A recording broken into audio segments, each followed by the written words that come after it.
My YouTube family, welcome to my new blog. নতুন আরেকটা video নিয়ে চলে আসলাম তোমাদের মাঝে। আশা করছি তোমরা যেখান থেকে আমার ভিডিওটি দেখছো সবাই অনেক ভালো আছো এবং সুস্থ আছো। আচ্ছা, তোমরা যারা ভিডিও দেখা শুরু করেছো প্লিজ ভিডিওতে একটা লাইক দিয়ে দিও, আর যারা নতুন ভিডিও দেখছো চ্যানেলটা সাবস্ক্রাইব করে আমার পাশে থেকো। আজকের ভিডিওটি আমি সকালে নাস্তা করার পর থেকে শুরু করেছি। গতকাল রাতে কিছু ধনিয়া পাতা নিয়ে এসেছিল, মানে বিলাতি ধনিয়া। তো এগুলো আমি পাতা জড়িয়ে নিয়েছি, আর এখন যেগুলো শিকড় ভালো এগুলো আমি আবার মাটিতে লাগিয়ে দিচ্ছি। বারান্দায় কোনো খালি টব ছিল না, এজন্য আমি অন্যান্য গাছের পাশাপাশি ধনিয়াগুলো লাগিয়ে নিচ্ছি। বাজার থেকে ধনিয়া গাছ নিয়ে আসলে আমি সবসময় এমন করি, শিকড়গুলো যেগুলো ভালো থাকে এগুলো আমি আবার বারান্দায় লাগিয়ে দিই, যাতে করে গাছটাও অনেক তাড়াতাড়ি হয়ে যায়, আর প্রয়োজন মতো ধনিয়া পাতাও আমি এখান থেকে নিয়ে খেতে পারি। তো তোমরা কে কোথায় থেকে আমার ভিডিওটি দেখছো অবশ্যই কমেন্টের মাধ্যমে জানাবে। আর যারা ভিডিও দেখা শুরু করেছো প্লিজ না টেনে টেনে সম্পূর্ণ ভিডিওটি দেখে নিও। আর এই টবের মধ্যে দুইটা ফুল ফুটছে, এইগুলোকে কি ফুল বলে আমার সম্ভবত মনে নাই, হয়তো বা ওয়াটার লিলি বলে। তোমরা কেউ জানলে আমাকে জানাবে। তো আমি এখন বারান্দাটা ভালো করে একটু পরিষ্কার করে নিচ্ছি, বারান্দাটা অনেক ময়লা হয়ে আছে। আর দেখো টুনটু এখানে কি করছে, এই স্ট্যান্ডের মধ্যে যে আমি মোবাইলটা সেট করেছিলাম এটা সে ফেলে দিছে, ফেলে একদম এখানে তাকিয়ে আছে।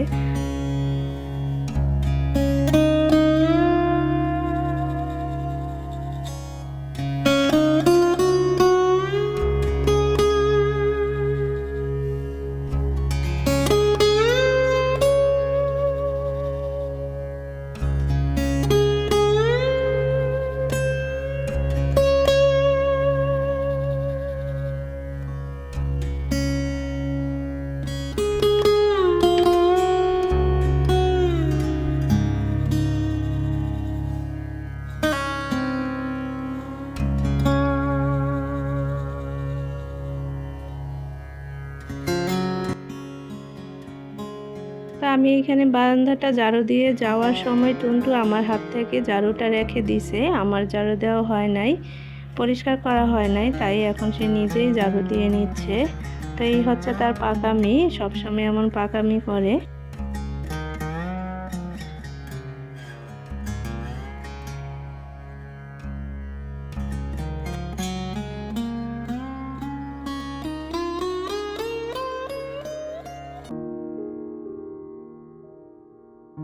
এখন হচ্ছে বিকালবেলা, টুনটুর বাবা বাজার থেকে মাছ কেটে নিয়ে আসছে, তো আমি এগুলোকে ভালো করে পরিষ্কার করে রেখে দিব ফ্রিজের মধ্যে। তো আমার হাতটা আবার একটু কেটে গেছিলো, এটাই তোমাদেরকে দেখাচ্ছিলাম। সবসময় বাজার থেকে মাছটা কেটে আনে, এই জন্য আমাকে আর বেশি ঝামেলা করতে হয় না। মাছটা বাজার থেকে কেটে আনার পর ওই যে দুই একটা আঁশ থাকে ওইগুলো আমি ভালো করে বেছে নিই, বেছে একদম পরিষ্কার করে ফ্রিজে রেখে দেই, এতে করে রান্না করার সময় আমার ঝামেলা হয় না। আমি ফ্রিজ থেকে নামিয়ে বরফটা শুধু ছাড়াই একটু লবণ মেখে তারপরে ধুয়ে নিলেই হয়ে যায়। তো এইভাবে করে নিলে কিন্তু রান্না করার সময় তো ঝামেলা হয় না, আর কাজটাও অনেক সহজ হয়ে যায়। মানে এক কথায় হচ্ছে একদিন কষ্ট করে কাজটা করে নিলে সারা মাস কিন্তু আরাম করে খাওয়া যায়।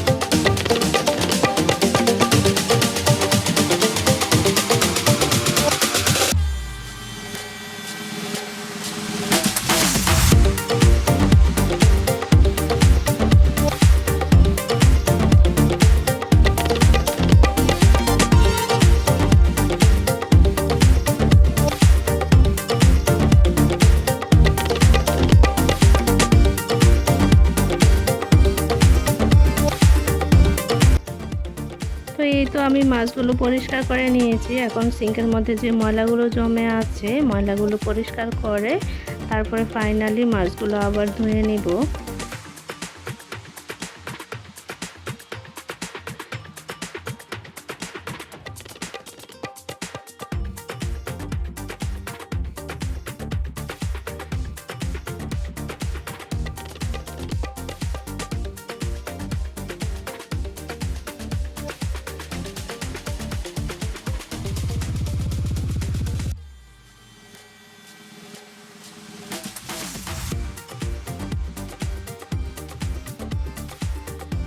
তো আমি এখন লবণ দিয়ে মাছটাকে আবার ভালো করে ধুয়ে নিব। তো এইভাবে আমি মাছটা সংরক্ষণ করে ফ্রিজে রাখি। আর এইভাবে কিন্তু মাছটা ক্লিন করে ফ্রিজে রাখলে মাছের টেস্ট কিন্তু অনেক ভালো থাকে, মানে একদম ফ্রেশ মনে হয়। ফ্রিজে অনেক দিন থাকলেও টেস্টটা নষ্ট হয় না।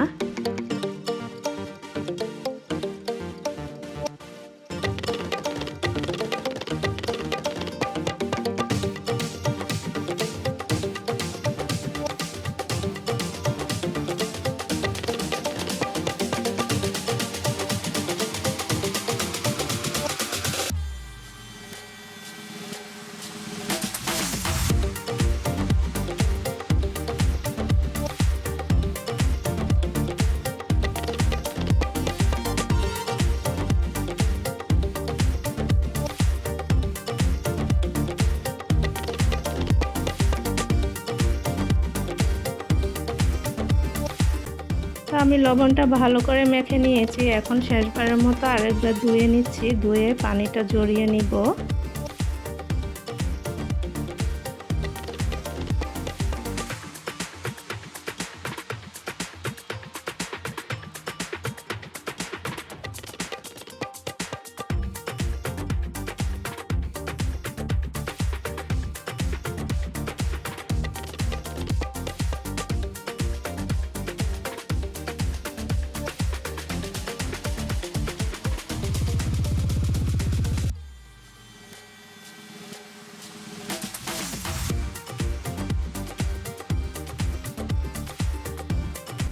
তো মাছের পানিটা ঝরে গেছে, আমি এইভাবে বক্সে করে করে রেখে দিব। আর আমি এইভাবেই ফ্রিজে বক্সে করে করে মাছ রাখি, এতে করে মাছের টেস্ট কিন্তু ভালো থাকে। অনেক দিন ফ্রিজে থাকলেও মনে হয় না যে এটা অনেক দিন ছিল, মাছটা অনেক ফ্রেশ থাকে।